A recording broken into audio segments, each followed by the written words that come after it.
आदाब, good evening, नमस्कार, सत श्री अकाल। मैं हूं विमल चुन्नी और आप हैं इस वक्त बिहार व्यू यूट्यूब चैनल पे। मेरी आवाज़ थोड़ी ऊंची होगी शायद, उसके लिए माफ़ी चाहूँगा। आप देख रहे हैं बिहार व्यू। मैं चाहूँगा कि आप बिहार व्यू यूट्यूब चैनल को सब्सक्राइब कीजिए। और आज मैं आपको मिलवा रहा हूँ ईस्टर्न इंडिया की एक ऐसी हस्ती से। अगर आप थोड़ा सा भी फोटोग्राफी का शौक रखते हैं तो आप, ऐसे तो इश्तियाक भाई के नाम से जाने जाते हैं, लेकिन हम, मेरे लिए तो चचा हैं, इसलिए इश्तियाक चचा कहेंगे। मेरे फादर के बैच के हैं, लेकिन उस पीढ़ी के अब कोई फोटोग्राफर पटना में नहीं है।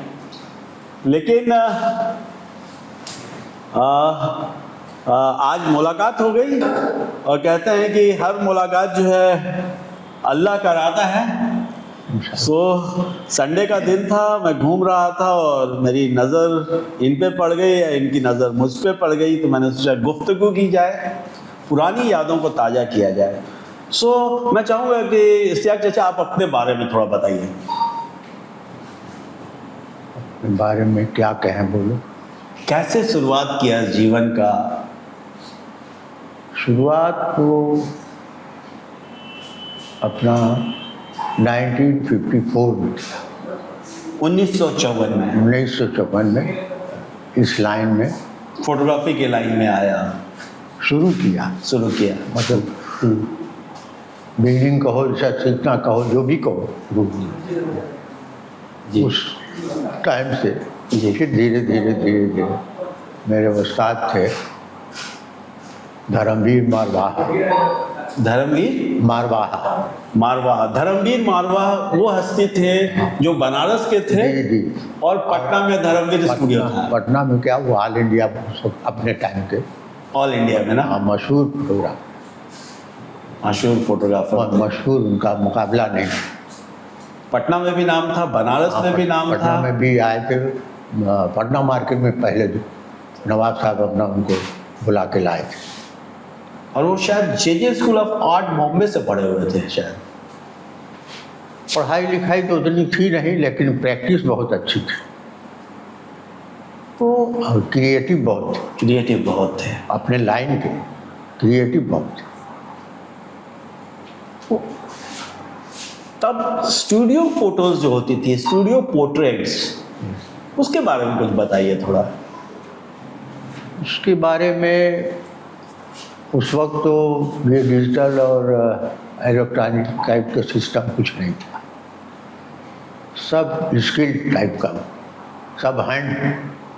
उसके हाथ में कितनी हुनर है और अल्लाह ने उसको कितनी हुनर दिया है, उसका इस्तेमाल वो अपने दिमाग से और अपने हाथ के आर्ट से करता था। मशीनरी से बहुत कम, नहीं करा, मशीनरी थी ही नहीं। जो आज मेकअप ये वो सब दुनिया भर का हो रहा है, उस वक्त नेगेटिव आती थी, उसी पर अपना आदमी फिनिश करता था। जो भी कुछ आए वो होता था, निकालता था। तो प्लेट कैमरा इस्तेमाल करते होंगे? हाँ, प्लेट, उस वक्त तो प्लेट ही था। फिल्म तो बाद में आई। और प्लेट में भी पहले शीशा पर प्लेट आता था। उसके बाद फिर प्लास्टिक पर आया। तो शीशा का प्लेट तो मैंने देखा है, मगर मैंने उसका इस्तेमाल नहीं किया। प्लास्टिक के प्लेट्स का मैंने इस्तेमाल किया है। शीशा का प्लेट ये करीब 52-53 तक था। 52-53 तक था। उसके बाद में धीरे धीरे इंट्रोड्यूस हुआ ये प्लास्टिक वाला। और उस वक्त लाइट और पोर्ट्रेट का जो चार्मिंग बनती थी, तो लाइट के ही एडजस्टमेंट से फोटो में उभार और खूबसूरती बढ़ती थी। उसका एडजस्टमेंट इलेक्ट्रॉनिक सिस्टम नहीं था। बल्ब ही और क्या बोलते हैं, बॉक्स टाइप का सब रहता था, उसी से बाहर लाइट आती थी। तो उस जमाने में जो पोर्ट्रेट्स होते थे, लाइट एंड शेड से जो फोटोग्राफ खींचे जाते थे, लाइट की खूबी थी। आज इतना तामझाम है, इतनी बड़ी बड़ी कंपनियां आ गई हैं, इतनी बड़े बड़े लाइट्स आ गए हैं, एलईडी लाइट, तो किस किस तरह की लाइट्स आ गई, लेकिन आज भी अगर हम तुलना करें तो आज की फोटो फीकी पड़ जाती है उस जमाने की फोटो से, क्या ऐसा क्या है? बिल्कुल सच बात है।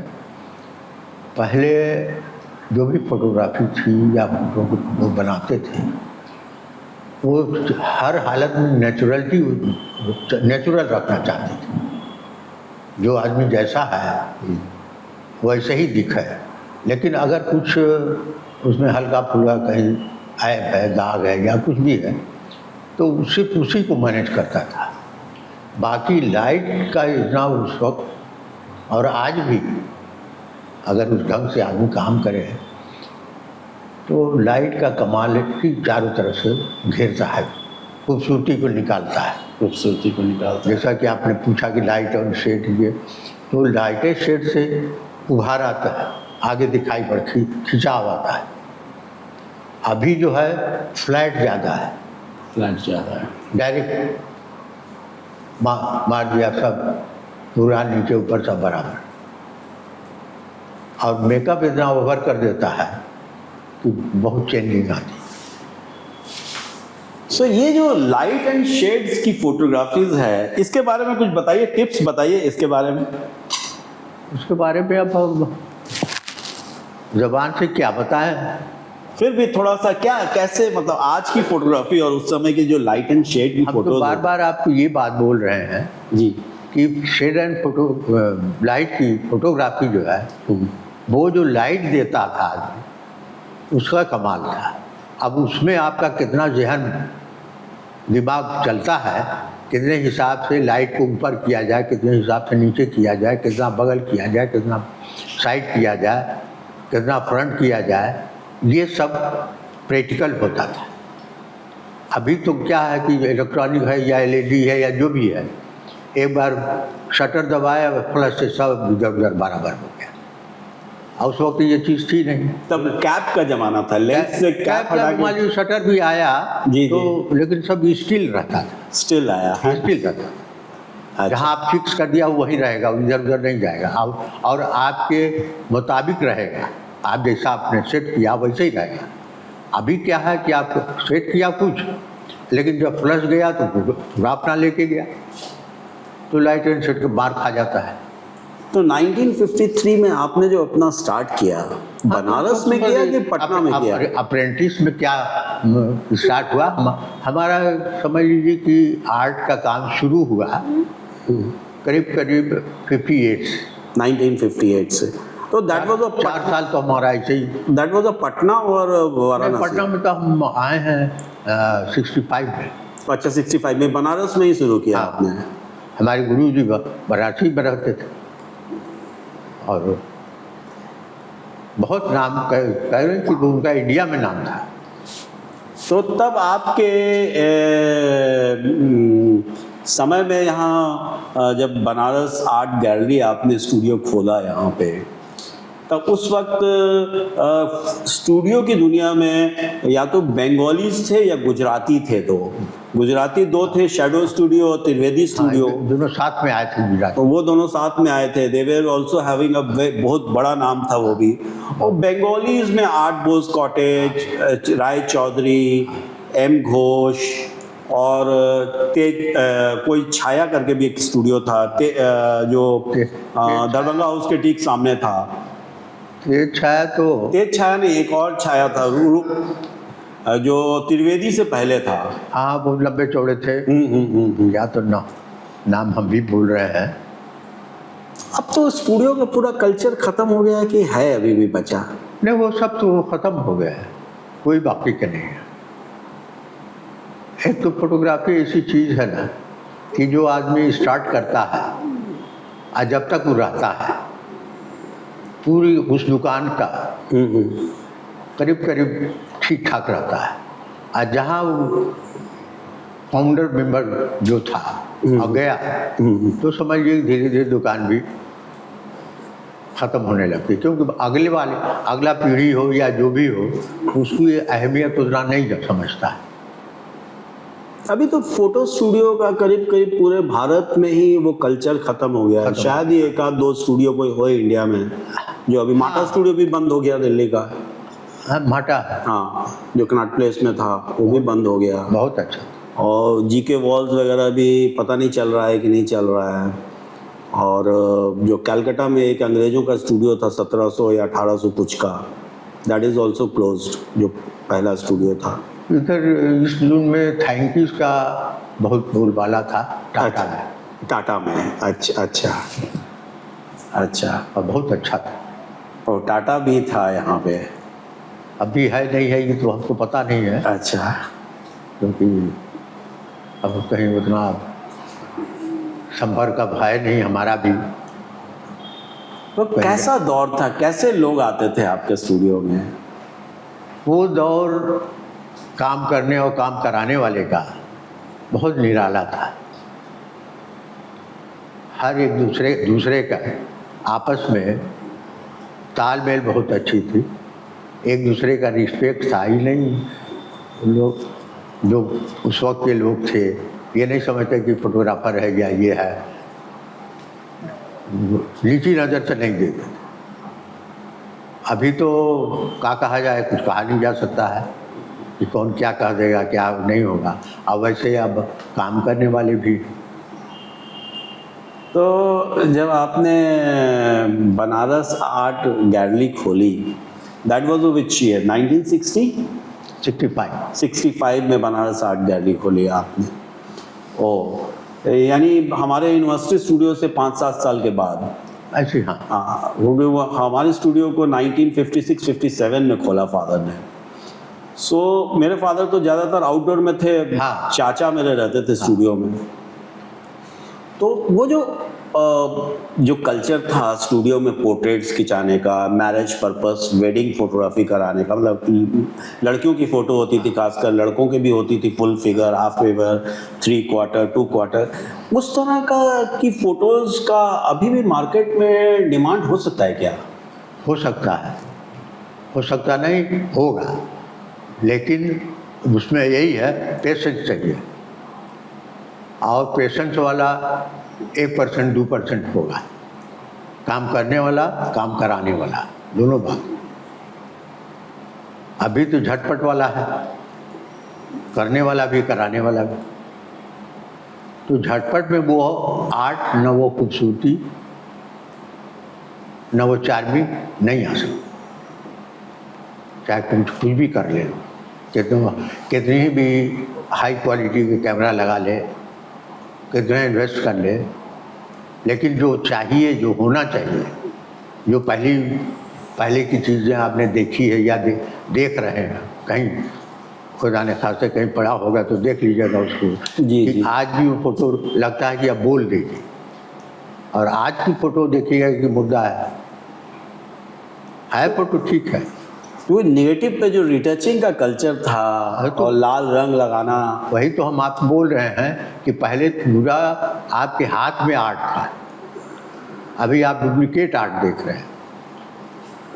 तरह तरह का ऐप आया है और क्या आया है, क्या कर देता है, क्या सुन देता है, उतना तो हम लोग को पता भी नहीं है, और ना हम उसके कंप्यूटर के चक्कर में। इसलिए हम लोगों को आज जो भी कितनी अच्छी फ़ोटो बना के लोग लाता है, हम लोगों के दिमाग में बैठता ही नहीं है कि क्या ही है, आदमी महसूस कर रह जाता है। मुझे तो लगता है कि शायद शहर में पटना में ही नहीं, पूरे भारत में वो पोर्ट्रेट सब खींचने खत्म वाले हैं ही नहीं। वो ख़त्म हो गया और लोग शौकीनी भी ख़त्म कर दी। पहले कोई पासपोर्ट खिंचाता था तो 100 फ़ोटो ज़रूर बना लेता था 5-7 का रखने के लिए। करीब 100 में 95 आदमी ऐसा करता था, स्टूडेंट हो, जो भी हो, जैसा भी हो, एक फोटो तो रखता था, साथ में एक फ़ोटो कैबिनेट साइज़ की रखता था। कैबिनेट साइज यानी 5x7 के से बाद भी थोड़ा छोटा, थोड़ा सा छोटा। तो cabinet size, quarter size, passport size, passport size, B2 size सब होता था। छोटा से छोटा, बड़ा से बड़ा भी होता था।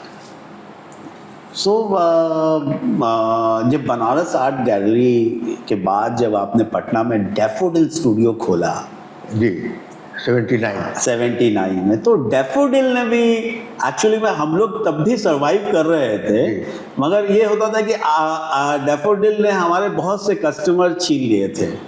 छीन लिए थे इसलिए कि जो ए क्वालिटी के लोग थे जिनके पास काफी ज्यादा पैसा था या जो लोग मेन रोड, और चूंकि हम लोग अशोक राजपथ पे थे और आप सीधा सीधी डाक बंगला पे आ गए मौर्य लोग के ठीक सामने, और आपने जो क्राउड को इकट्ठा किया, एक डैफोडिल का जो नाम किया लिया जाने लगा 79 के बाद, खासकर वेडिंग गर्ल्स के वेडिंग फोटोग्राफी के लिए। नाम जो भी हो अब नहीं कह सकते हैं, ये तो ऊपर वाले की मेहरबानी है। और हम लोग अपने दिल व जान से मेहनत करते थे। और एक टाइम था कि उस वक्त लड़कियों का फ़ोटो खींचने के लिए त्रिवेदी जी 35 रुपया लेते थे। अच्छा। जब हमने ये 79 में जो दुकान खोली तब। तो हमको लोगों ने कहा कि भाई देखो त्रिवेदी वाले तो 35 रुपया लेते हैं, आप क्या लोगे? हम 40 लेंगे। तो आप कैसे उनके आगे के? हम आगे नहीं है, हो सकता है हम आगे हो जाएं, अभी तो हम रास्ते पर आए हैं। तो ये ऊपर वाली की मेहरबानी थी। हमने 40 रुपया रेट शुरू किया, जो कि आज 900 रुपया लिया जाता है। तो 40 रुपए की फ़ोटो में जो बात थी, आज हम 900 लेके भी वो बात नहीं देख रहे हैं, हम खुद बोल रहे हैं। लेकिन फिर भी चलिए ठीक है। उस वक्त हम रोज़ कम से कम 65 से लेके 80 फ़ोटो तक खींचते डेली लड़कियों का। बाकी पासपोर्ट वगैरह तो 25-30 से क्या खींचते थे वो याद नहीं। यानी वेडिंग गर्ल्स की वेडिंग फोटोग्राफी के लिए आपने बहुत अच्छा नाम कमाया। हाँ, उस वक्त। और ऊपर वाले की मेहरबानी से कोई बिहार का शहर बाकी नहीं था मेरे काम से, हर शहर के आदमी। और मेरे पटना के आसपास बक्सर, आरा, मुजफ्फरपुर, हाजीपुर, गया, ये सारे के सारे गांव-गांव का आदमी जानता था डैफोडिल। और आज भी हम दुकान में रहते हैं, कोई आके बोलता है कि हमारे बाबूजी आते थे तो हम। कोई लड़की आती है, कहती है कि हमारी माँ आई थी, फोटो खिंचवाई थी तो हम आए हैं। वो उन लोगों के दिल में आज भी लग रहा है कि वहाँ जो काम होगा शायद और कहीं नहीं मिले हम, तो वहीं चला जाए। ये ऊपर वाली की मेहरबानी है। और हम लोग कोशिश करते हैं, लेकिन अभी तो जो डिजिटल का ज़माना आया है, ख़ास करके अभी मोबाइल जो आ गया है, हर घर में फोटोग्राफी की कोई ज़रूरत नहीं, ऐसे ही लोग खींच लिया, देख लिया, भेज दिया। तो हम आपको इश्तियाक चचा नहीं बोलेंगे क्योंकि लोग आपको इश्तियाक भाई बोलते थे, इसलिए मैं भी आपको इश्तियाक भाई बोलूंगा इस कन्वर्सेशन में, ये तो इस इंटरव्यू में। तो इश्तियाक भाई ये बताइए कि आज अगर कोई व्यक्ति वैसा फोटोग्राफर बनना चाहता है जो स्टूडियो पोर्ट्रेट, फुल फिगर और जो लड़कियों की और लड़कों के लिए शादी के लिए तस्वीरें भेजी जाती थी, उसके लिए क्या टिप्स देंगे आप? देखिए, अब शादी के लिए तो बहुत परसेंटेज बहुत कम हो गया, 5%, 7% शादी के फ़ोटो खिंचाने के नियत से लोग अब आ रहा है, और शौक़ करने वाला नहीं के बराबर है। अच्छा। जो पहले शौक़ से लोग फ़ोटो खिंचाता था, पेयर खिंचाता था या पोर्ट्रेट खिंचाता था या लोगों दोस्तों के साथ आके खिंचाता था, वो सब तो ख़त्म हो गया। हाँ, अब रह गया कि कुछ लोग नहीं होगा। हाँ, अभी चल रहा है, मैं चला रहा हूँ। अच्छा, कुछ लोग जो है कभी कदा सोचते हैं कि पोर्ट्रेट बना लें, या आजकल तो अपना कम देखते हैं, बाबूजी का कहीं फ़ोटो है, दादाजी का फ़ोटो है तो उसी को लेकर के चले आते हैं कि इसी को बनाओ भाई, अब तो लोग हैं नहीं, इसको यादगार के लिए रख लेंगे। खैर वो सब तो होता ही कर लेता है। जो पहले फ़ोटोग्राफी का शौक़ था लोगों का, खिंचाने का, रखने का, लोगों को दिखाने का, अब ये सब खत्म है ड्यू टू मोबाइल की वजह से। मोबाइल की वजह से। एक और फोटोज होती थी बहुत ज्यादा, कॉन्वोकेशन की फोटो, जो लोगों को गॉन पहना के स्टूडियो में आके होता था। खिंचाते थे। अब तो कन्वोकेशन होता ही नहीं, देखा जाए तो सच में। पहले उसका एक लंबा क्रेज रहता था, गाउन पहन करके लोग डिग्री ले करके डिग्री लेके फोटो खिंचवाते थे स्टूडियो में आकर। अभी तो बेचारे को डिग्री नहीं मिलती है, कैसे इम्तिहान कब देगा, रिजल्ट कब निकलेगा, क्या होगा, क्या खिंचाएगा क्या खींचेगा। पहले उसका बाकायदे कन्वोकेशन होता था, फंक्शन होता था, उसमें यहाँ पटना यूनिवर्सिटी का आखिरी कन्वोकेशन, उस वक्त प्रेसिडेंट थे नजीम जाकिर हुसैन। संजीवा रेड्डी, नीलम संजीवा। अच्छा, नीलम संजीवा रेड्डी, हाँ जी हाँ, मेरे ख्याल से ये 83-84 की बात होगी मेरे ख्याल से, करीब करीब यही। मतलब साइंस कॉलेज में शायद हुआ, साइंस कॉलेज में हुआ था, साइंस कॉलेज में हुआ था तब, उसमें वो आए थे। हाँ, उसमें बात की कन्वोकेशन हुआ ही नहीं। हाँ, उसके बाद तो वैसा कॉन्वोकेशन हुआ ही नहीं जिसमें राष्ट्रपति आ जाए। उसमें हम लोग थे, गए थे, फोटो खींचे थे, सब किया था। उस वक्त इत्तेफाक से पानी बहुत पड़ गया। उस पानी पहले पटना में चारों तरफ गली और सड़क पर पानी लग जाता है। वो येलो रंग का वो, लाल रंग का वो, ब्लू रंग का वो और काला बॉन, सब्जेक्ट के हिसाब से वो कलर होता। जी जी जी जी, किस सब्जेक्ट का है तो उस कलर से पहचाना जाता। तो बहुत गोल्डन पीरियड था फोटो स्टूडियोज का। हाँ, सब चीज का गोल्डन पीरियड। 1950 से मुझे लगता है कि 1980-90 तक डिग्री लेने वाले के लिए भी एक शान समझी जाती थी, शान समझी इज्जत होती थी।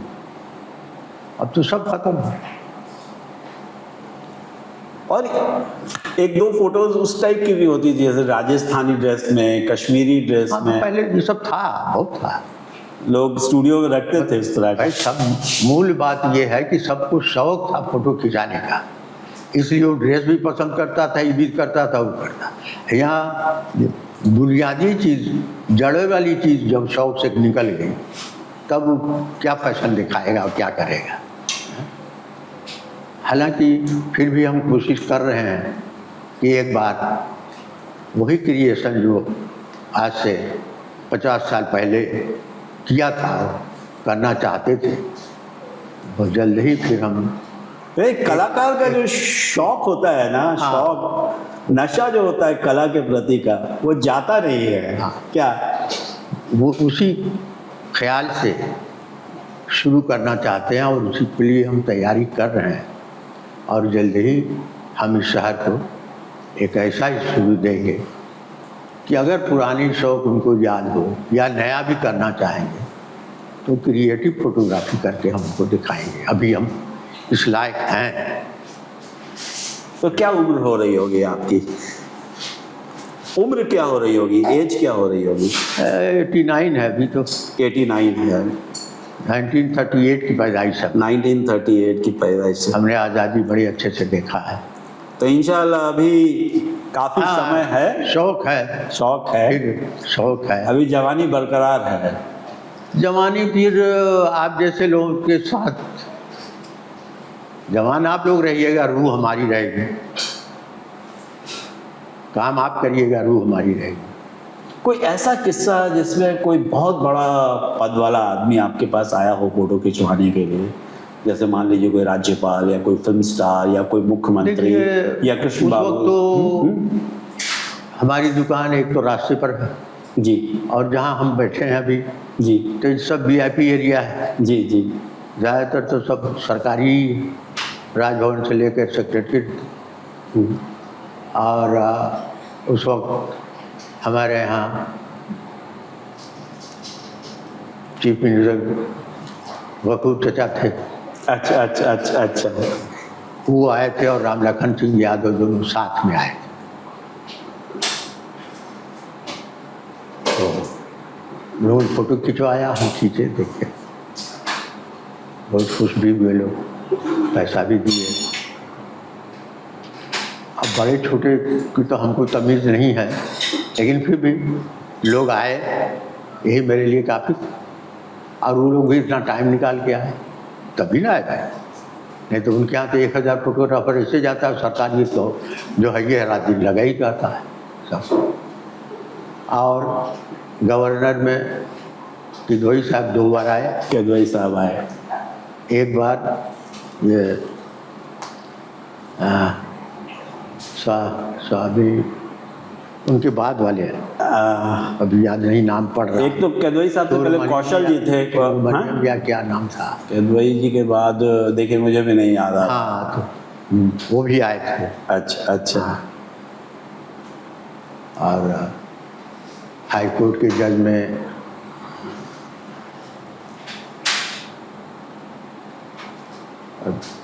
नाम तो अब हमको याद नहीं पड़ रहा है। अच्छा, ग्रुप फोटोज भी खींचने जाते थे ना, ग्रुप फोटोज जब फ्लैट कैमरा से जो बड़ी हाँ, बड़ी ग्रुप। पहले इसकी बहुत चलन थी स्कूल कॉलेज में। Department of history, department of English, department of medicine हो रहा, तो सब अभी तो पता ही नहीं चलता है कब फेयरवेल हुआ, कब चले गए, क्या हुआ। कॉलेज स्कूल में भी वही था, हर साल 10-20 ग्रुप हो ही जाता था, हर अलग अलग डिपार्टमेंट के। अब वो सब खत्म हो गया। और क्या क्या फिल्म यूज होती थी, जैसे मान लीजिए मुझे याद है, जैसे अक्फा याद है मुझे, अक्फा फिल्म आती थी मुझे याद है, ओरो आती थी। वो फिल्म के, हाँ, फिल्म क्या तो फिल्म होती याद।